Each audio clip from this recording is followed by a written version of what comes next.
So this is a significant week. I received something in the mail the other day. It's a pen from a guy that lives in New York. And he makes these pens. He buys the metal, and then he gets this wood, and he puts an image on it. And it's a very significant pen. It's because of a story I told him a while back. I don't know about you guys. I used to love going to the ballpark. When I was a kid, I would always go to the ballpark in Cleveland, where my grandparents lived. And every summer we would go. This wasn't my mitt. I'm not that old, but every summer we would go to the ballpark. And my dream as a kid was getting a ball at the game. I was in a poor family. It was hard for us to even have a bat and a ball. And if you had a ball, you usually repaired it to keep playing and taped up the bats. But I dreamed of getting a ball. Now, Old Cleveland Stadium held about 80,000 people. But their team wasn't good, and they had about 7,000 people show up to the games. So as a kid, you walk in and you're like, I'm getting a ball. There are 70-some thousand empty seats. Surely I'm getting a ball. But you don't understand math and division and the fact there's still 7,000 people and about 50 foul balls, and the chance isn't very good. But I took my glove every time to the game. I think I was about 10, and my brother and I went with my uncle and my dad, and we're at the ballpark, and we're sitting behind first base, and I'm watching the game, but mostly waiting for my ball. My brother and I got bored, and we're like, hey, let's go sit out there in right field. No one's out there. Somebody will hit a home run, we'll go run it down, we'll get a ball. So we go out to right field for a couple innings. At one point, a ball went near first base. We didn't think too much of it. It was far away. We couldn't tell, but there was a ball that went over by our old section. Sure enough, we walked back. My dad and my uncle were laughing at me. They said, Mark, it landed on your seat. And the guy right behind me is holding the ball. Dang it. My ball. Life has a way of making us feel like we have to be at the exact moment, at the exact time to get our ball, or we've just missed it. The most painful feelings I think a human being can live with is the feeling that I've missed it with my life. The biggest threat to a human being is not that something will go wrong. Something will go wrong. The biggest threat to the human being is my life will not be what it was made to be. And when a human being lives with that sense in their heart, it's soul-crushing. To wake up and feel like what I wanted to be is not happening. Because I think you and I are the exact same people, living pretty much the same lives. We have the same desires and same wants. You were probably a lot like me when you were about 5 years old. And one day you get out of the bathtub. Who's this young man right here? Brantley? Bentley. Just like Bentley. I bet you at some point Bentley, just like me and you, is going to get out of the bathtub. And he's going to dry himself off. And somewhere in the process, he's going to look at that towel. And he's going to see the towel as something more. What's he going to see it as? A cape. And he's going to tie it around his neck. And he's going to stand naked in front of the mirror.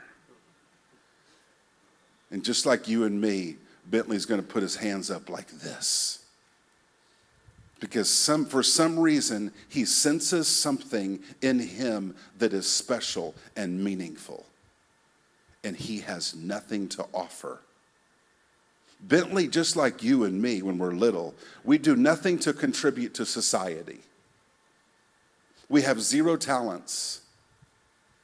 But yet something in us says, for some reason, I'm supposed to live my life with a cape, and there's something in me that must do something good in this world. I spoke with a man in Germany who went through our program, the Purpose Mastermind. He didn't know God. I don't even talk about God until they open the door wide open. And it happens every time, because no person can think about the significance of their life without at some point wondering how God fits into that. You see, the reason Bentley and you and me stand in the mirror when we're little and we raise up our noodle arms and say, I'm somebody, it's because of Ephesians 2:10, that we are God's workmanship, created in Christ Jesus to do good works, which he planned in advance for us to do. And that's why 3 weeks into our conversation with a man in Germany, he said, I've always had this sense in me, this burden that my life must be more. And he said, is that put there by God? I want to do today what Paul did for Timothy when he said, we all know the verse, for God has not given us a spirit of fear, but a power, love, and a sound mind. But the verse before that says this, I remind you to stir up the gift of God that is within you by the laying on of my hands. Today, I want to put a hand on your chest and remind you to stir up the gift of God within you. You are a creation of God, and there is zero doubt in my mind that the gift of God is within you. But there might be something that has distracted you and caused you to think that somehow the gift is no longer there, or the gift can't be alive. Today, somehow by God's Spirit, I want us all to be awakened, to stand like the 5-year-old in the mirror, and to stand naked with our cape on, and to raise our hands and say, somehow, there's something in my life that must be given to this world, and I must not let anything distract me from pursuing it boldly with all my life. Because the greatest pain of all is not that something will go wrong with my life. Something will. The greatest pain of a man's life is that my life will never be what it was meant to be. The greatest pain of a man's life is that at some point, someone takes off my cape. Usually it's ourself. Because a man who loses his cape lives very differently. The man wasn't born to be intelligent. Everyone's like, thank goodness. I don't think the man was born to be talented. I don't think the man was born to be impressive or good looking. I think men were born to be free. Men were born to have purpose. Men were born to have a cape and to have a reason to live. And when a man has his cape on, and he knows why he exists on planet Earth, he can spend his life running through brick walls to do good things in the world. Today, I want you to feel the hand of someone in your life right here against your chest, saying, do not, remember, stir up the gift of God that's within you. I'm here to tell you that nothing has happened in your life that gets to take away the gift of God inside of your life. There is nothing that you have done that gets to take away the gift of God within you. There is nothing that you have done that gets to take away the gift of God that's within you. There's one phrase I want to make sure I say to you today.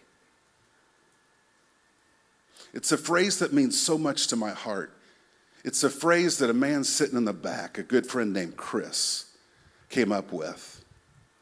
So much so that I made a shirt, and I brought him today. This one phrase I want to make sure you and I get. Chris, I hear you say this all the time to men. Chris has said this to me. I hear him say it to other people.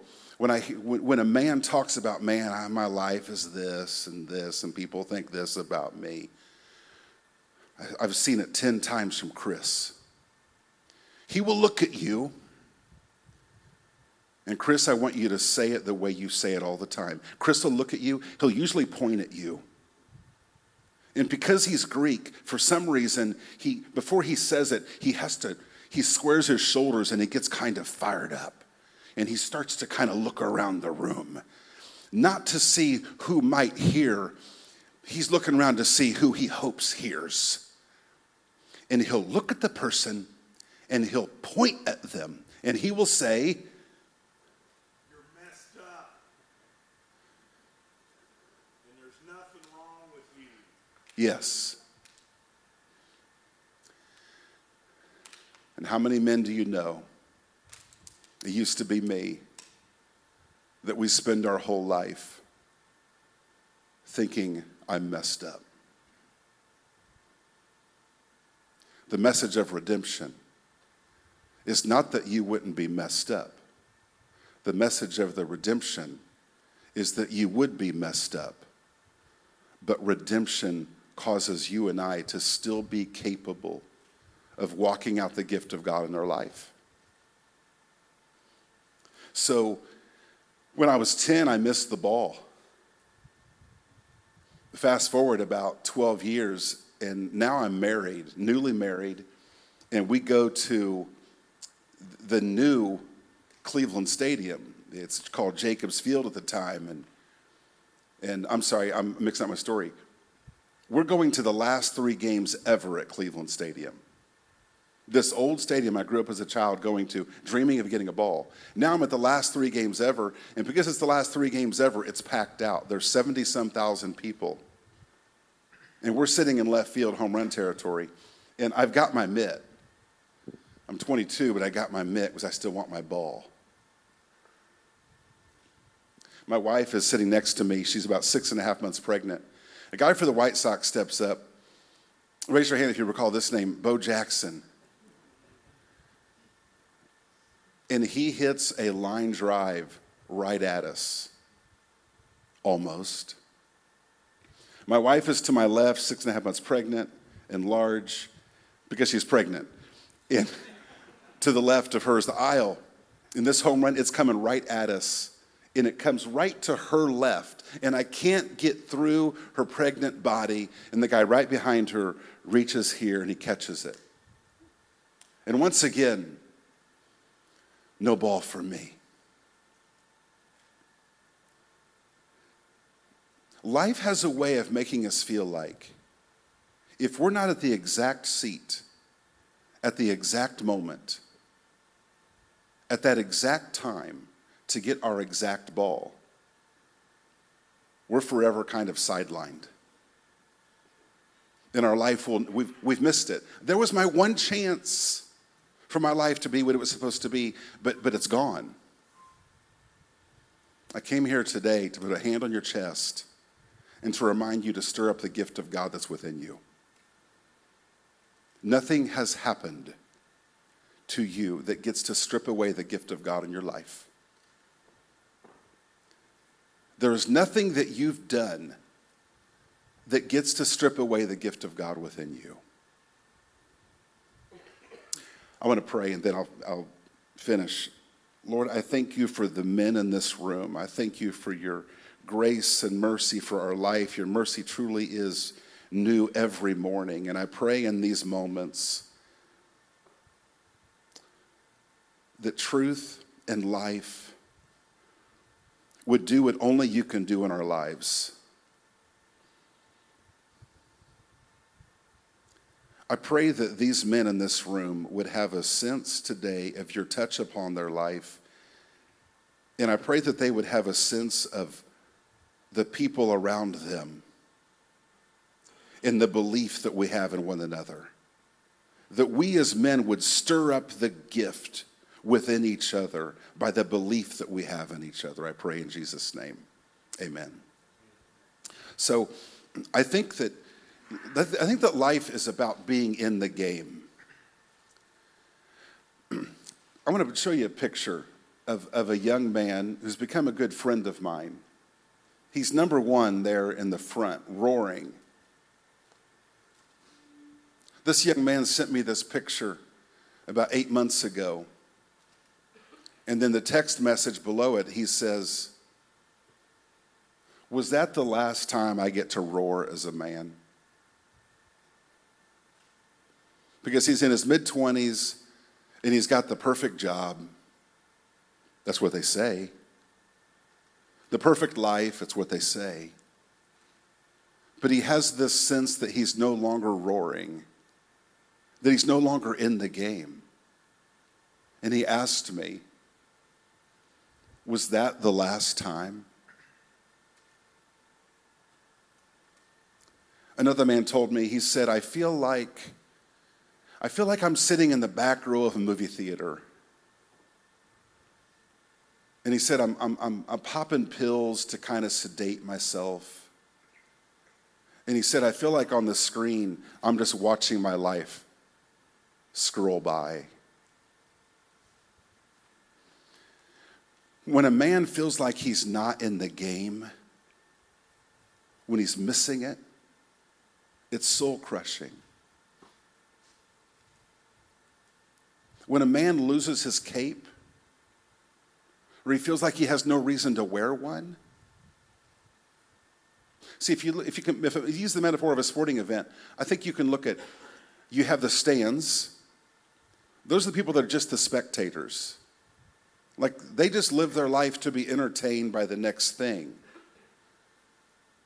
Give me some good cheese and a good show. And you and I, the reason we're all here today is we know that we are made for more than good cheese. We know that. That's why you're here. So there's the stands, then there's the field of play, the people that are in the game. That's the man in the arena. Where you might win, you might lose, you might win, then lose, then win, then lose, lose, win, win, win. But you're in the game, and that's what matters. I think the danger for people like you and I is a third place in this metaphor, and that is that we're on the sideline. We look down, and there's this white line in front of us, and it means everything. It means that I am so close to what I feel like my life should be about. Yet this white line might as well be prison bars that have locked me out of what I was made for. I want to talk about 4 things today that will help you cross the white line. If you want to live life in the game, number 1, you've got to have teammates. You must have teammates. But let's face it, that's a very simple thing to say. It's a hard thing to have. How many men live their life with teammates? Do 80% of men live their life with teammates? Do 70? 60%? I want you to take about 30 seconds at your table. Ask each other this question. What percentage of men do you think live their life with great teammates? Discuss that at your table for about 30 seconds.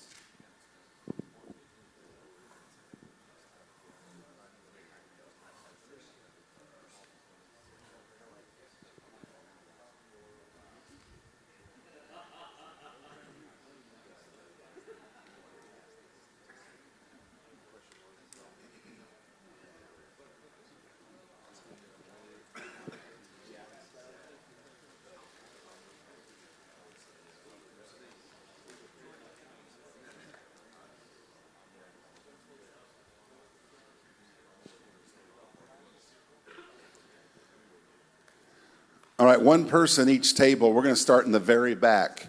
One person from each table. What is your number? 4%? Back here? 10? 10? $1, Bob. 20?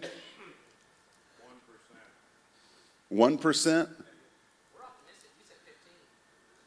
Optimistic, we said 15. Optimistic, we said 15%.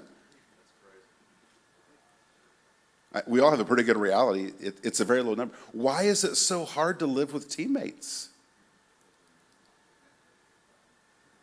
Ask each other that question. Take 30 seconds, 60 seconds. Why is it so hard for people to live with teammates? Discuss that with each other.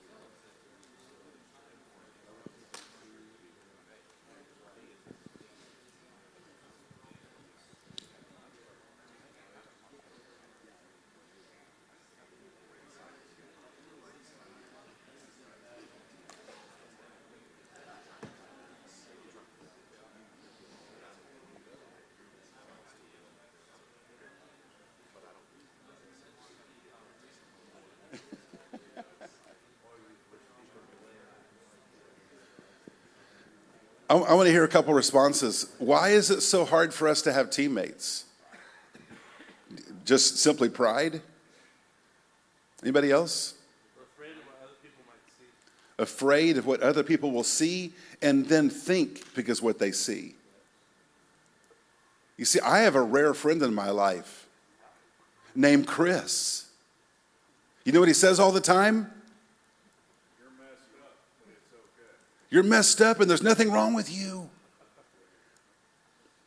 We're all afraid to have a friend that if we tell them something, they'll be like, oh, you are messed up and you should go to the sidelines until you get that fixed. I spent most of my life despising accountability.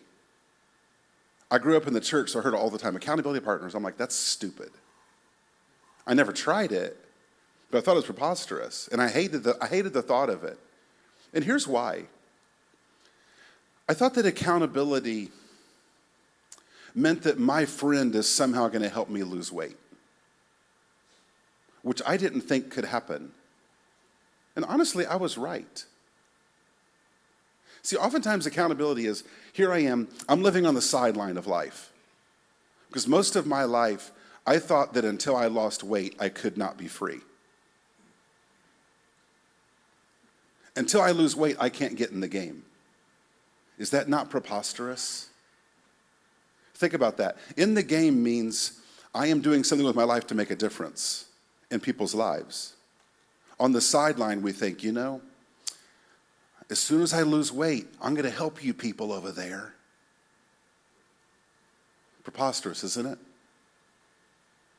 I hated how I looked at myself. I hated how every day the thought in my head was, as soon as I lose weight, as soon as I lose weight, if I lose weight, if I lose weight. Accountability felt like, okay, now I'm going to tell someone my problem so now they can look at me the way I look at me. And that makes me want to vomit. I don't need someone else in the world waking up saying, well, as soon as Mark loses weight. You know what accountability should be? And I've learned accountability is that when you're on the sideline and you're like, man, I got to lose weight. Accountability is having a friend that grabs you by your back collar and they kick your butt onto the field. And they say you'll lose weight in the game. You don't lose weight and then get in the game. So accountability felt like there's just someone else that's going to come visit me in the prison cell of my life. Accountability is someone who comes and opens the prison door of your life and tells you, get on with your life. This is why I put this phrase on this shirt that a friend of mine named Chris says to people all the time. He says, you're messed up and there's nothing wrong with you. Because most of us live our whole life judging what's wrong with ourselves. Which takes us to our second thing that we have to have in our life is the ability to play injured. It's the only option. It's to play injured. There is no one who fixes their life and then goes to live it well. That's not an option. All of us are like boxers with a wedgie. We got these big gloves on, and we're in the corner, and the bell rings, and we're on the stool, like trying to manipulate our problem. Like if I could just make this adjustment, if I can just get I need this to work its way out. But you got these big gloves on, and you're ready for the fight, but you got this problem. And you look at your corner man, and your corner man, you're like, the bell rings, you're like, I can't. I just can't. I'm not ready. I got a problem. And the corner man's like, what? You see, a good accountability is having a corner man that all they see is the fight that you belong in, and they keep you in the fight because they tell you they believe in you. And so you tell your corner man, You don't understand. This is so embarrassing. My problem is so private. My problem is so personal. I don't know if I can say it to you. And you finally, the corner man's like, what's your problem? You know, a good corner man is not concerned about your problem. They're concerned that you're living out your purpose. A good corner man knows you have problems. They know you have weakness, but they see the fight you belong in. You know what a good corner man's going to do? When you finally say, I have a wedgie. You know what he's going to do? He's going to put both hands on your back, and he's going to push you to the middle of the ring, and he's going to say, it will work itself out in the fight. But there's too many people that spend their whole life trying to manipulate their life on the sideline. And as soon as I don't have any problems, then I get in the fight. There's two options in life. You can be an injured player on the sideline, or you can be an injured player in the game. Those are the options. This is why we all need a friend, like my friend Chris, who told me one time, you're messed up and there's nothing wrong with you. The third thing we all have to have, realize how impact is made.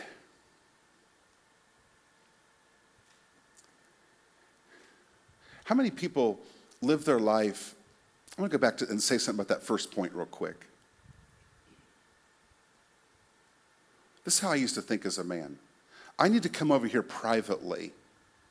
I need to come over here privately and practice something and become amazing as a man. And then I'm going to get on a team and tell everyone, hey, I'm amazing. You need me. That's human instinct. I need to privately become amazing and then come join a team. We all join a team the same way because we need one. And we don't join a team because we're amazing. We join a team because we realize we're pretty much nothing. We all join a team out of the desperation of the need to be on a team. And being on a team somehow turns you into something amazing. There's no such thing as a man who turns himself into something amazing and then reveals himself to the world. Here I am. Most important thing a man can ever do is expose himself to the world for who he really is. When he does that, he can join a team. And being on that team will cause something amazing to be formed in him. Realize how impact is made. We live in a world of fame and fortune and chasing shining lights and looking for the amazing thing out there for us to do.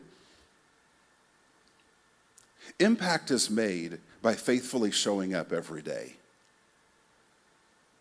You and I, we're all like farmers. We do the same things every day. We rake dirt and then put seed in dirt and do it again the next day.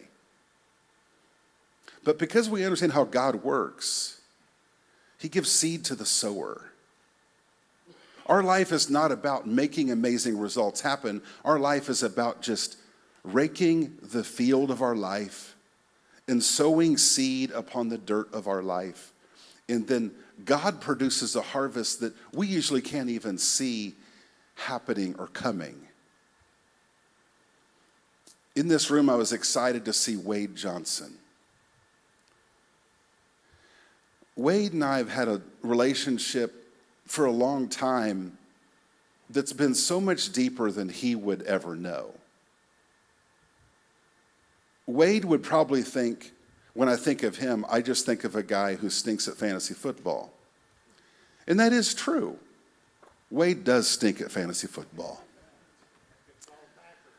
But what I really think about Wade, over the years, I've always known that Wade has been a guy for this campus of Church on the Move and the different locations. He's been a guy that always shows up and works the dirt and sows seeds. I've always known that about him. I always somehow hear the next story of how he keeps showing up. And I can't imagine the impact that he has in his life, the way he just shows up as a man. See, oftentimes it's just our perspective our perspective keeps us from our impact. Think about this. When a guy is on the sideline, he thinks he doesn't matter to the game. How does he then act? Like he has nothing to contribute to the game. The man who feels like he has nothing to contribute doesn't contribute. Why? Because he thinks he doesn't matter. This is why we all need a friend like Chris in our life, who looks at us and reminds us, you're messed up and there's nothing wrong with you. Put your cape on. Stir up the gift of God within you. Get off the sideline. Impact is made by simply having the guts to be in the game. It's not when you're ready for the game. It's not when you think that you're talented enough or strong enough. Getting in the game requires courage for all of us. None of us are like, oh, I think I am so talented and good looking and unbelievable. I should get in this game because they need me. No, we need to get in the game because we need to be in the game for ourselves. Because when I'm on the sideline, if I'm on the sideline, this man is going to fall into any type of addictions. Little Debbie oatmeal cream pies used to be the harlot of my life. She was taking me down. You know why she was my harlot? Because in my mind, I was on the sideline. When I got in the game, I didn't need her anymore.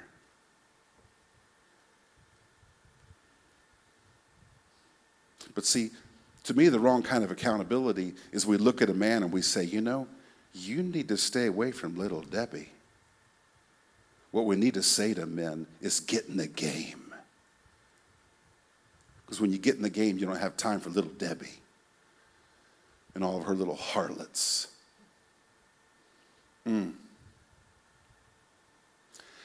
Realize how impact is made. It's so simple yet so powerful. Go back to that first picture on the slides, please. So that's my first son, Matthew.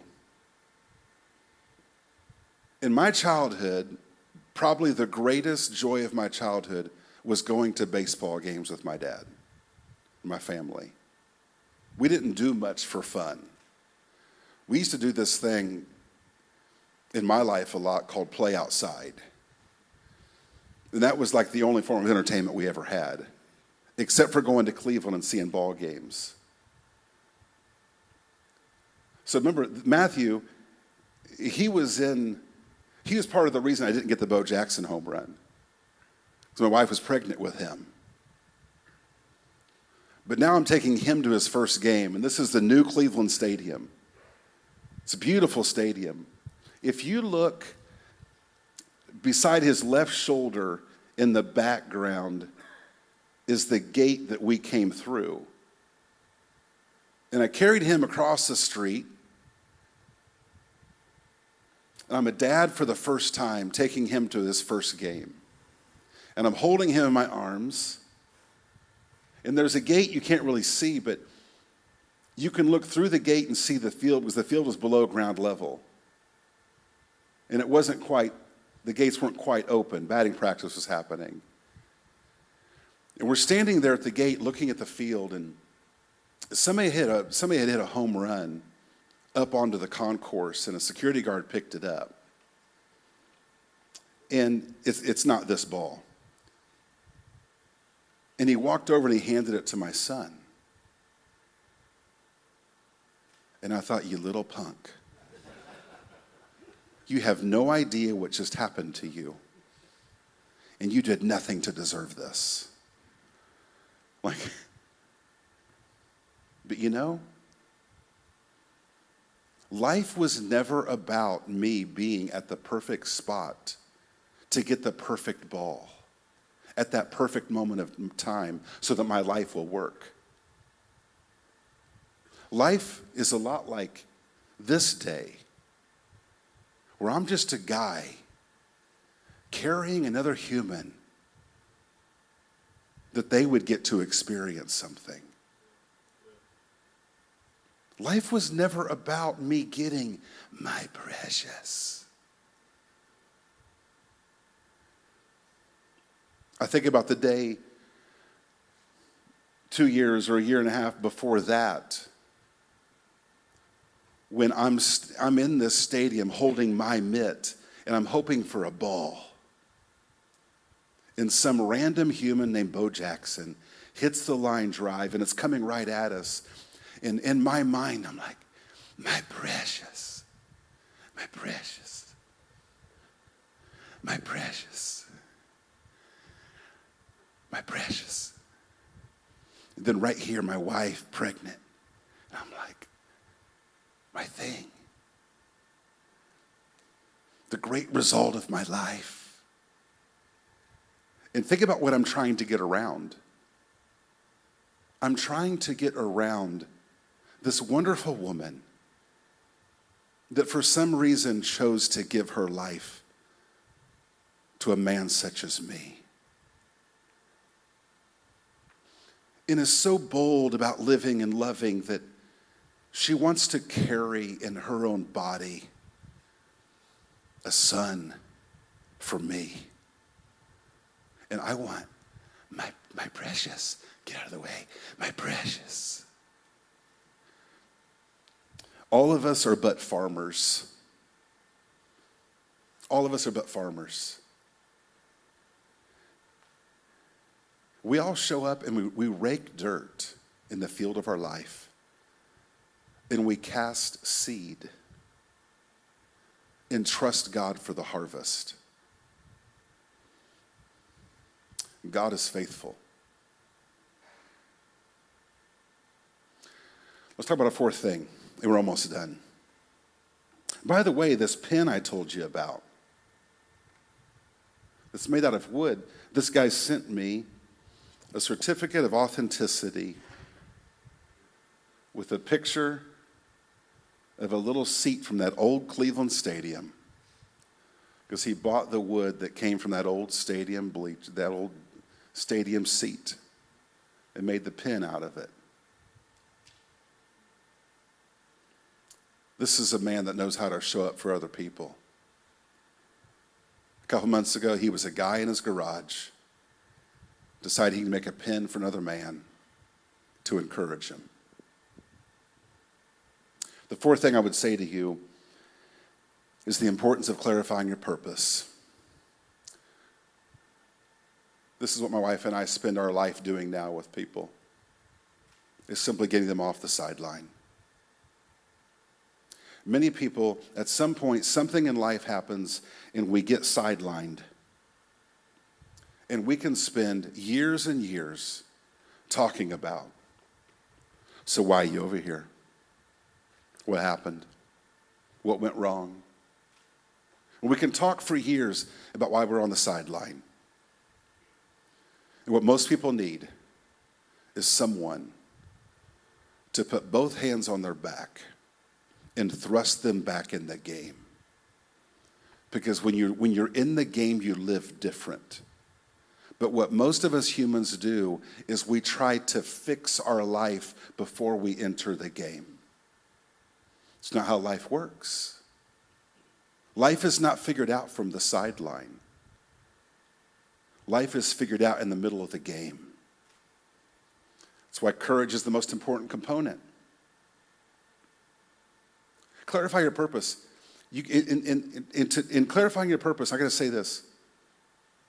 It sounds like the more specific my purpose is, the more special it will be. It's not the case. The more specific you try to make your purpose, the more constipated you will be. We complicate our life to the point of doing nothing. I think there's 3 steps in life to understand about the purpose of it. Step 1 is step over the white line and get in the game. Step 2, if the wrong team has the ball, take it from them. Which to me means stop evil. Wherever you see wrong and evil happening, you simply tackle it and you take the ball back.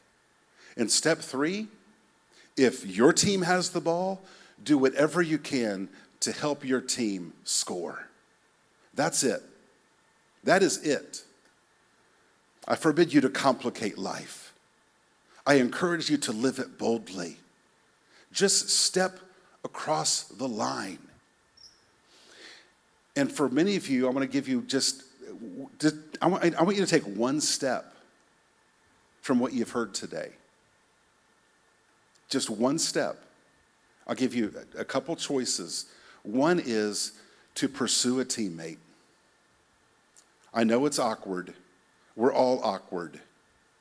Just the last week, I reached out to 2 men that for some reason, these men I think are important to me in my life, and I think I'm important to them, but for a couple months, it's just seemed very distant. And I've kind of felt like, have I done something? I reached out to both of them this past week because I know that to have teammates, you have to get awkward every now and then. I just reached out to them, and I found out the last 2 months they've both been going through some really difficult times. And they needed me to just encourage them. So one action step for many of you is just to engage with teammates. And this is the kind of stuff you're doing here. Like, keep doing that. Something else that can put you in the game, and oftentimes in trying to get in the game, we're looking for the amazing ball to catch. Getting in the game, maybe the most life-changing thing you can do is sign up to be a part of a bigger game with teammates, like volunteering to help something happen. Oftentimes, we're on the sideline waiting, where's my ball? Most of us in life, most of the time, we are blockers. And it's really important. So some of you, to change your life, you don't need to get smarter, more intelligent. You don't need to do anything crazy. Just step across the white line, sign up to run or be involved with the parking lot team.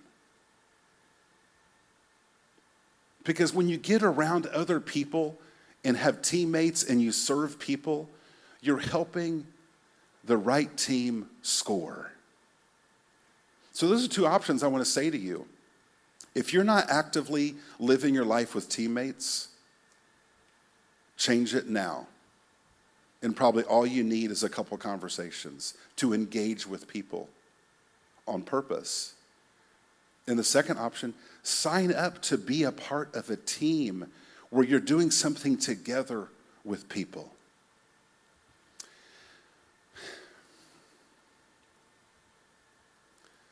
I just want to leave you with this line that a good friend says to me. You're messed up, and there's nothing wrong with you.